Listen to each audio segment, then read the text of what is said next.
If you've ever wondered how to thread a sewing machine to work with a double needle or twin needle, that's what you're going to learn next. Now, what are twin needles or double needles? That term is actually used interchangeably. Usually in the package they say twin needles. They could be used like decorative stitches, so I'll show you a little of this. Pin tucks. It can simulate the cover stitch you see on the bottom of your t-shirts. And depending on what size or width of needle depends on what the look is. So this one's a 2.0 and this one's a 3.0. So that means there's 3 millimeters between these needles and 2 millimeters between this pat. There's lots of different sizes of twin needles. There's also triple needles. There's all other types as well. So let's just pick this wider one here. And I am going to go ahead and unthread it because the key to threading this is actually, well, what makes it work. So I'm going to snip at the top here and pull out my thread. Take my single needle out, and my double needle still has the flat side, so just put it in like normal. But as soon as I put it in, or before I put it in, go into the eye for information, go into the security area, touch the needle, and tell it what size of twin needle you're using. Now it's going to do something really cool. As soon as you turn it on, it will show you what it's going to look like when you stitch the stitch you pick. So you can even just virtually quickly run through the machine and see what kind of looks that you're going to get just by choosing different stitches. Isn't that fun?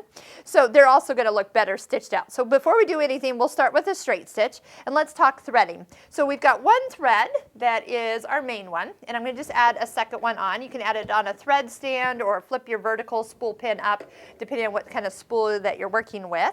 And as you come across the top here, you're going to notice that the only thing you really need to work with is come under the first guide like normal, but with both the threads in your hand, separate them right now. And when you come down this guide right here, you're going to see, if you look inside here, there's a little fin. And I'm going to take my pink one and put it on one side, and my blue one and put it on the other side. And then I'm going to get them in my hand again here, and I'm going to pull a little bit, meaning I want to put a little downward pressure, make sure that those threads sink in. So what you get is that each thread has its own tension. Isn't that awesome?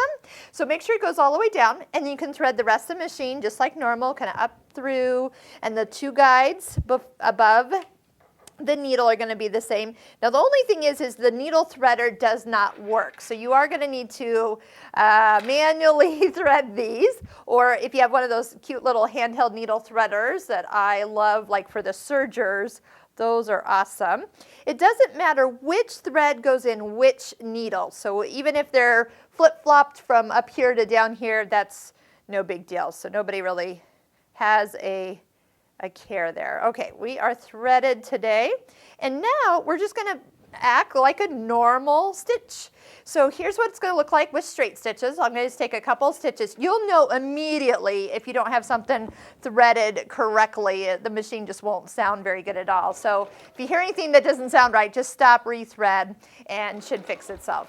So this is what it's going to look like. Love it. You can use your thread cutter if you want, just for speed. I'm going to just pull that out. But you have, there's your two stitches. So I have a blue one in my right needle, pink one in my left needle. And then you are going to get a little zigzag on the back. So this is your bobbin thread. I have pink thread in my bobbin, so it's catching both needles and making it look like it has a little zigzag.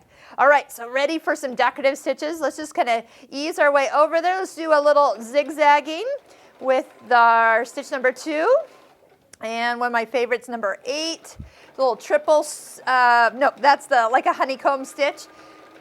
These stitches are going to look totally awesome. If you have stitched out your decorative stitches, you are going to all of a sudden find that you're going to see some stitches you really like. So anything that you want to pick, it will choose. The benefit of the turning your twin needle function on here is that it automatically reduces the width down. So if you had a 9 millimeter stitch, it will reduce it down minus the size of twin needle you chose. This was the 3.0. So 9 minus 3, it won't go any further than 6. So if I was to increase the width here, it will, yep, it limits me, so I can't go any further anyway. So it's all good. And look, let's take a look at some of these stitches. How fun is that? From zigzag to the honeycomb. That's actually another favorite of mine. It's a gathering stitch, but it actually looks, that's number 12, but it looks really fun with a twin needle. Just have to lengthen it out just a little bit. Can you imagine what some of your other stitches are going to look like? You're just going to have to play to see which ones really could be your new favorite stitches.